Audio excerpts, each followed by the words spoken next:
बात बहुत पुरानी है। जूनापुर नामक एक कस्बे में एक व्यापारी रहता था। वह व्यापारी बहुत ही धनवान था। शहर के बड़े बड़े व्यापारियों में उसका नाम लिया जाता था।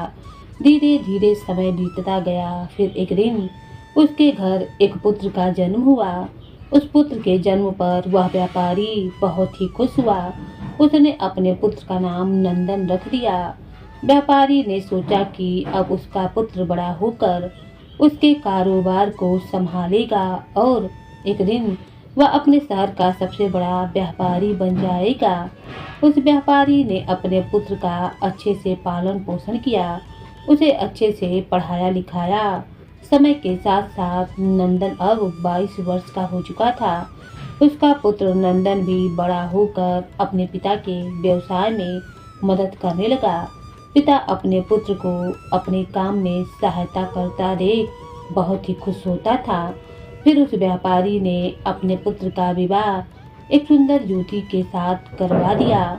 नंदन भी बहुत प्रसन्न था। नंदन विवाह होने के बाद कुछ ही दिनों तो अपने पिता के साथ व्यापार में हाथ बटाता रहा, लेकिन कुछ दिन के बाद अचानक ही नंदन में कुछ परिवर्तन आने लगे। वह दिन भर अपने दोस्तों के साथ घूमने लगा। धीरे धीरे नंदन को एक बहुत ही बुरी आदत ने जकड़ लिया। वह रोज अपने दोस्तों के साथ जुआ खेलने लगा। नंदन ना तो अपने घर आता था और ना ही अपने पिता के व्यवसाय में हाथ बटाता था। धीरे धीरे समय गुजरता रहा। समय के साथ नंदन के पिता अब बूढ़े हो चले थे। बूढ़े होने के कारण नंदन के पिता व्यापार की देखभाल नहीं कर पा रहे थे और नंदन व्यापार की देखभाल करना तो दूर की बात है, वह तो अपने पिता द्वारा जमा किया गया धन भी उड़ा रहा था। व्यापार की देखभाल न होने के कारण धीरे धीरे उसे व्यापार में बहुत नुकसान होने लगा। नंदन के पिता ने नंदन को बहुत समझाया, इतनी मेहनत करके इतना बड़ा व्यापार खड़ा किया है, अगर तुम इसे नहीं संभालोगे और इसी तरह धन बर्बाद करते रहोगे तो एक दिन यह पूरी तरीके से नष्ट हो जाएगा। उस बुढ़े पिता ने अपने बेटे को खूब समझाया कि बेटा, मेरी बात मान लो, तुम इस जुआ खेलने की आदत को, इस गंदी आदत को छोड़ दो, नहीं तो एक दिन ऐसा भी आएगा कि तुम्हारे पास कुछ भी ना बचेगा, कोई तुम्हारा साथ नहीं देगा, फिर तुम बहुत पछताओगे। इसीलिए तुम समय रहते संभल जाओ। लेकिन नंदन ने अपने पिता की एक भी बात ना सुनी। वह तो उनकी बातों को सुनकर अनसुना कर देता था। ऐसे ही धीरे धीरे समय गुजरता रहा। समय के साथ उसके पिता और भी बूढ़े हो गए और उनको बीमारियों ने जकड़ लिया। कुछ दिन के बाद ही उस व्यापारी की मृत्यु हो गई। अपने पिता की मृत्यु पर भी नंदन को बिल्कुल भी अफसोस ना हुआ। उसे तनिक भी दुख ना हुआ। ऐसा लग रहा था कि मानो उसके पिता की मृत्यु के बाद तो उसे आज़ादी मिल गई हो। अब उसे कहने सुनने वाला कोई नहीं रहा था। अब तो नंदन पहले से भी अधिक दिन जुआ खेलने में लगा रहता था। नंदन जुआ खेलकर एक बहुत बड़ा आदमी बनना चाहता था। वह एक दिन में ही सब कुछ हासिल कर लेना चाहता था, जिस कारण अब वह जुए में बड़े बड़े दाम पेच लगाने लगा था। नंदन की माँ ने भी नंदन को बहुत समझाया कि बेटा, तुमने बहुत सारा धन गंवा दिया है, अब जो थोड़ा बहुत धन बचा है उसे भी लुटाने पर क्यों लगे हुए हो। कहते हैं कि जब मनुष्य का विनाश होना होता है तो उसकी बुद्धि काम नहीं करती है। नंदन अपनी माँ की बात एक कान से सुनता था तो दूसरे कान से निकाल देता था। उसे किसी भी बात का रत्ती भर भी फर्क नहीं पड़ता था। नंदन दिन रात जुआ खेलने में मस्त रहता था। उसे किसी भी बात का होश नहीं था। नंदन के पास कोई कुबेर का खजाना तो था नहीं जो कभी खत्म ही नहीं होता। धीरे धीरे नंदन का सारा धन खत्म होने लगा। फिर एक दिन ऐसा आ गया जब नंदन के पास कुछ भी नहीं बचा हुआ था। जुआ खेलने में उसका सारा धन समाप्त हो गया। वह अपना सब कुछ गंवा चुका था। अब नंदन की माँ भी काफ़ी बीमार रहने लगी थी। जब नंदन की माँ ने यह सब सुना कि उसका बेटा जुए में सब कुछ हार चुका है तो उसकी माँ को बहुत बड़ा सदमा लगा और उसकी माँ की मृत्यु हो गई। लेकिन नंदन को अपनी माँ की मृत्यु पर भी कोई अफसोस न था। माँ का क्रियाकर्म करने के कुछ ही समय के बाद नंदन ने फिर से जुआ खेलना शुरू कर दिया। उसे किसी भी बात से कोई फर्क नहीं पड़ता था।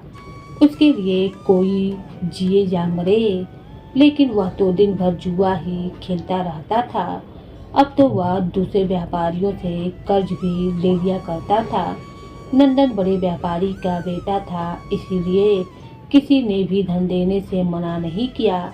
लेकिन नंदन ने तो उस धन को भी जुआ खेलने में नष्ट कर दिया। अब नंदन के ऊपर बहुत सारा कर्ज हो चुका था। अब उसके घर में 2 वक्त का खाना खाने जितना धन भी नहीं बचा था। अब तो नंदन की हालत ऐसी हो गई थी कि अब उसके पास ना तो 2 वक्त के खाने को भोजन बचा था और ना ही पहनने के लिए कपड़े। वह बिल्कुल कंगाल हो चुका था। अब पूरे शहर में सबको यह पता चल चुका था कि नंदन अब तो कंगाल हो चुका है। उसके पास कुछ भी नहीं बचा है। जब नंदन किसी से मदद मांगने जाता तो सब उसे मना कर देते थे। एक समय ऐसा था कि जब उसके परिवार का नाम शहर के बड़े बड़े व्यापारियों में आता था, लेकिन नंदन की इस गंदी आदत के कारण उसने अपना सब कुछ गंवा दिया था। कोई भी उसकी मदद नहीं करता था। नंदन का जब सब कुछ समाप्त हो गया तब उसे इस बात का एहसास हुआ कि समाज के लोग इज्जत उसी की करते हैं जिसके पास पैसा होता है। जैसे ही मनुष्य का पैसा खत्म हो जाता है तो उसके साथ साथ उसकी इज्जत भी खत्म हो जाती है। लोग उसी मनुष्य की इज्जत करते हैं जो मेहनत से कमाता है और अपने जीवन में एक कामयाब इंसान बनता है। जब नंदन के ससुर को यह बात पता चली कि उसका दामाद कंगाल हो चुका है तो वह अपनी पुत्री की चिंता करते हुए तुरंत ही अपने पुत्री से मिलने चला आया। उसने वहां जाकर देखा कि उसकी पुत्री तो बहुत दुखी है। उसकी पुत्री ने फटे पुराने कपड़े पहन रखे थे। भूख के कारण उसका फूल सा चेहरा मुरझा चुका था। अपनी बेटी की ऐसी हालत को देखकर उसको नंदन पर बहुत ही गुस्सा आया। उसने अपनी बेटी को अपने साथ घर ले जाने का निश्चय कर लिया। उसने नंदन को कुछ नहीं कहा और अपनी बेटी को लेकर अपने घर चले गए। जब नंदन घर पहुंचता है तब उसे पता चलता है कि उसकी पत्नी को तो उसके ससुर जी अपने साथ ले गए हैं। यह सुनकर नंदन बहुत दुखी होता है। अब वह बिल्कुल अकेला पड़ चुका था। अब न तो उसके पास पैसा था, न उसकी पत्नी थी और न ही उसके माता पिता। सब लोग उसे अकेला छोड़कर चले गए थे। नंदन अपनी ऐसी हालत को देखकर फूट फूट कर रोने लगा। अब नंदन को अपने पिता की हर बात वह याद आने लगी जो उसके पिता ने उसे समझाई थी। उसकी ऐसी हालत का जिम्मेदार वह स्वयं ही था। वह अपने ही आप से कहने लगा कि एक दिन ऐसा था जब मेरी गिनती शहर के बड़े बड़े व्यापारियों में होती थी और आज मेरे पास खाने के लिए खाना तक नहीं है। मैंने अपने पिता की सारी जमा पूंजी इस जुए में हार दी। अब आज के बाद मैं कभी भी जुआ नहीं खेलूंगा। अब मैं मेहनत करूंगा और अपना खुद का व्यापार फिर से खड़ा करूंगा। यही सोचकर नंदन अपने ससुर से मिलने के लिए सोचता है ताकि वह उनसे कुछ धन उधार ले सके और अपना व्यवसाय शुरू कर सके। सुबह होते ही वह अपने ससुर से मिलने के लिए निकल पड़ता है। शाम होते होते वह अपने ससुर के घर तक पहुंच जाता है। ससुराल पहुंचकर वह अपनी हालत देखकर रोने लगता है। अपने फटे पुराने कपड़ों को देखकर वह सोचता है कि वह अपने ससुराल ऐसे फटे पुराने कपड़ों में तो नहीं जा सकता। मेरी थोड़ी बहुत जो इज्जत है वह भी चली जाएगी। मैं इस इज्जत को नहीं गंवा सकता हूँ। मैं साफ सुथरे कपड़े पहनकर ही अपने ससुर से मिलने जाऊँगा। फिर उसे याद आया कि उसके पास पैसे तो है ही नहीं, फिर वह नए कपड़े कहाँ से खरीदेगा। अगर वह फटे पुराने कपड़ों में ससुराल जाएगा तो उसकी बची खुची इज्जत भी ऐसे ही खत्म हो जाएगी। यही सब सोच विचार कर वह इधर उधर देखने लगा। तभी उसकी नज़र एक कपड़े की दुकान पर पहुंची, लेकिन शाम हो जाने के कारण दुकान बंद हो चुकी थी। नंदन ने निश्चय किया कि वह सुबह तक इंतजार करेगा।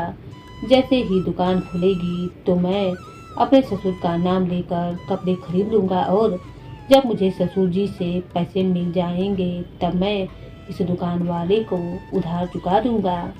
अपने फटे पुराने कपड़ों में ससुराल वालों के घर जाने से अच्छा है कि मैं एक रात इसी दुकान के बाहर ही गुजार लूं।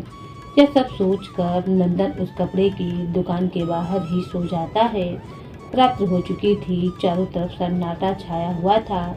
सभी लोग गहरी निद्रा में सो चुके थे, परंतु नंदन को नींद नहीं आ रही थी। भूखे पेट भला कोई कैसे सो सकता है।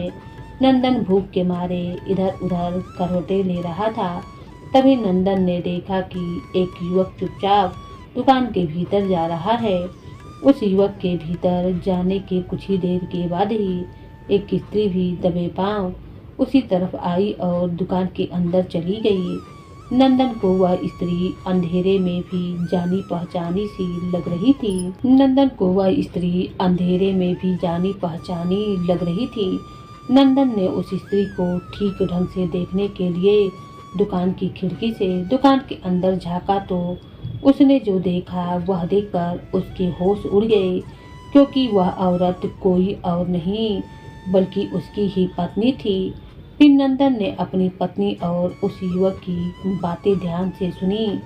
नंदन की पत्नी उस युवक से कह रही थी कि हे मेरे प्राण प्रिय, मैं तुमसे बहुत प्रेम करती हूँ और मैं तुमसे ही विवाह करके पूरी जिंदगी तुम्हारे साथ ही रहना चाहती हूँ।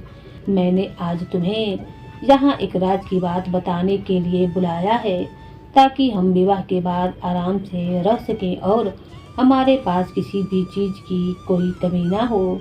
उस युवक ने बड़ी ही उत्सुकता के साथ पूछा, कौन सा राज? तुम किस राज की बात कर रही हो? फिर नंदन की पत्नी ने उस युवक से कहा कि मेरे ससुर जी बहुत धनी व्यापारी थे, उनके पास बहुत सारा धन था। उन्होंने अपने जीवन में बहुत कठिन परिश्रम किया था और खूब सारा धन भी कमाया था। उन्होंने अपने जीवन में 4 घड़े सोने के सिक्कों से भरवा कर मकान के चारों कोनों में गड्ढा खोदकर छिपा दिए थे। यह काम उन्होंने इसलिए किया था ताकि बुरे समय में उस धन का उपयोग किया जा सके। उन्होंने अपने बेटे को तो उस धन के बारे में कभी नहीं बताया, क्योंकि उन्हें डर था कि कहीं उनका जुआरी बेटा उस धन को भी जुए में ना गंवा दे। फिर मेरे ससुर की मृत्यु होने के बाद मेरी सास ने मुझे यह सब बताया था।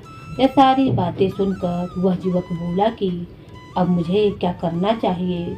फिर नंदन की पत्नी ने उस युवक से कहा कि तुम जल्दी से मेरी ससुराल जाओ और मेरे मूर्ख पति से वह मकान खरीद लो। वह मकान तुम्हें आसानी से दे देगा, क्योंकि वह अपनी सारी जमा पूंजी तो जुए में हार चुका है। अब उसके पास तो 2 वक्त के खाने के लिए भी कुछ भी बचा नहीं है और उसे पैसों की बहुत ज़रूरत है। फिर तुम उस मकान के चारों कोनों की खुदाई करना और फिर उन चारों घरों को अपने कब्जे में कर लेना, जिसके बाद हमें कभी भी धन कमाने की आवश्यकता ना पड़ेगी और फिर हम पूरा जीवन खुश रहेंगे। अपनी पत्नी की यह सारी बातें सुनकर नंदन को गहरा आघात लगा। वह सोचने लगा कि आज मेरी बुरी आदतों के कारण मेरी पत्नी मेरी नहीं है, बल्कि वह पराये पुरुष के साथ है और उसे विवाह करने की योजना बना रही है। लेकिन मैं ऐसा कभी भी होने नहीं दूंगा। मैं अपने पिता की कमाई हुई दौलत इस आदमी के हाथों में कभी नहीं जाने दूंगा। माना कि मैं बुरी संगत में पड़ गया था, मुझे जुआ खेलने की गंदी लत लग गई थी, लेकिन अब मुझे सब कुछ समझ में आ गया है। वह मैं अपने पिता की दौलत को इस तरह लुटाने नहीं दूंगा। मुझे पता है कि मेरे पिता ने यह दौलत कितनी मेहनत से कमाई थी। यह सब सोच नंदन तो तुरंत अपने शहर के लिए निकल जाता है। सुबह होते होते वह अपने घर पहुंच जाता है। घर पहुंचकर वह बिना कोई समय गंवाए अपने घर के चारों कोनों की खुदाई करना शुरू कर देता है। खुदाई करने के थोड़ी ही देर के बाद उसे वह चारों घड़े मिल जाते हैं, जिसे देखकर नंदन बहुत ही खुश हो जाता है और अपने पिता को धन्यवाद करता है। फिर वह उन चारों घड़ों से सोने के सिक्कों को निकाल लेता है और उन घड़ों में मिट्टी भरकर वापस उसी जगह पर रख देता है। इसके बाद नंदन अपनी पत्नी के प्रेमी का इंतजार करने लगता है। कुछ ही दिनों के बाद उसकी पत्नी का प्रेमी उसके घर आता है। वह उसके घर आकर उसे कहता है कि मैंने सुना है कि तुम अपना यह घर बेच रहे हो। मैं काफ़ी दिनों से इस शहर में खरीदने के लिए घर ढूंढ रहा हूँ, क्योंकि मुझे इस शहर में अपना व्यवसाय शुरू करना है। मुझे घर की बहुत ज़रूरत है और तुम्हें इस घर के मुँह मांगे पैसे मिल जाएंगे। नंदन तो इसी मौके के इंतजार में बैठा था। उसे उस आदमी की सारी योजना पहले से ही पता थी। उसने तुरंत अपना मकान उस आदमी को बेच दिया। फिर नंदन मकान बेचने से मिली रकम और सोने के सिक्कों को लेकर दूसरे शहर को चला गया, ताकि वह वहां जाकर फिर से अपना व्यवसाय शुरू कर सके। वहां पहुंचकर नंदन ने अपना व्यापार शुरू कर दिया। शुरू में उसे बहुत कठिनाई हुई, लेकिन उसने खूब मेहनत की और अपने आप को बुरी आदतों से दूर रखा। व्यापार में कभी कभी थोड़ी थोड़ी ऊंच नीच हो जाती थी, लेकिन उसने सब कुछ संभाल लिया। आखिर वह भी एक व्यापारी का ही तो बेटा था। उसे व्यापार के बारे में सारी जानकारी हासिल थी। धीरे धीरे नंदन का व्यापार चल पड़ा। थोड़े से दिनों में ही उसने बहुत सारा धन कमा लिया। फिर उस शहर में रहने वाले एक सेठ की नज़र नंदन पर पड़ गई। सेठ ने नंदन को देखकर यह सोचा कि यह युवक बहुत ही बड़ा मेहनती है। इसने इतने कम दिनों में अपने व्यापार को बुलंदियों पर पहुंचा दिया है।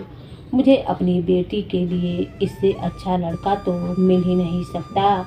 मैं अपनी बेटी की शादी इस युवक से करा देता हूँ। फिर वह सेठ उसी वक्त नंदन के पास आया और नंदन के सामने शादी का प्रस्ताव रख दिया। नंदन ने भी सेठ का प्रस्ताव स्वीकार कर लिया। सेठ ने फिर कुछ ही दिन के बाद अपनी बेटी की शादी नंदन से करवा दी। अब नंदन के पास वापस पहले जैसा सब कुछ हो गया था। उसने धन भी कमा लिया था और इज्जत भी कमा ली थी और उसकी शादी भी हो गई थी। अब उसके पास सब कुछ था। अब नंदन अपना जीवन हंसी खुशी से व्यतीत करने लगा। अब उसके पास किसी भी चीज की कोई कमी न थी। उधर नंदन की पुरानी पत्नी का प्रेमी वह घर पाकर बहुत ही खुश हो रहा था, लेकिन जब उसने मकान के चारों कोनों की खुदाई की तो उसे सोने के सिक्कों के बदले मिट्टी से भरे हुए घड़े मिल गए। मिट्टी से भरे घड़ों को देखकर वह छाती पीट पीट कर रोने लगा। उस युवक को नंदन की पत्नी पर बहुत ही क्रोध आ रहा था। वह सोच रहा था कि काश उसने उसकी बात नहीं मानी होती। उसने मुझे ठगा है। अगर मैंने उसकी बात ना मानी होती तो मुझे आज अपना धन गंवाना नहीं पड़ता। मुझे सोने के सिक्के मिले ही नहीं और ऊपर से मेरे जीवन भर की सारी जमा पूंजी मुझसे छिन गई। इस घर को खरीदने में मैंने अपना सारा धन गंवा दिया है। अब मेरे पास कुछ भी नहीं बचा है। मैं तो बिल्कुल कंगाल हो चुका हूँ। उस युवक ने निश्चय किया कि अब वह अपनी प्रेमिका यानी कि नंदन की पत्नी को सबक सिखाएगा। वह वापस अपने गांव लौटा और अपनी प्रेमिका को बुलाया और कहा, तूने मुझे ठगने की कोशिश की है। मेरी सारी जमा पूंजी तूने बर्बाद कर दी। अब मेरे पास कुछ भी नहीं बचा है। तूने कहा था कि उन घड़ों में सोने के सिक्के मिलेंगे, परंतु उन घड़ों में तो मिट्टी भरी हुई है। तुमने मुझे बर्बाद कर दिया, मुझे कहीं का नहीं छोड़ा।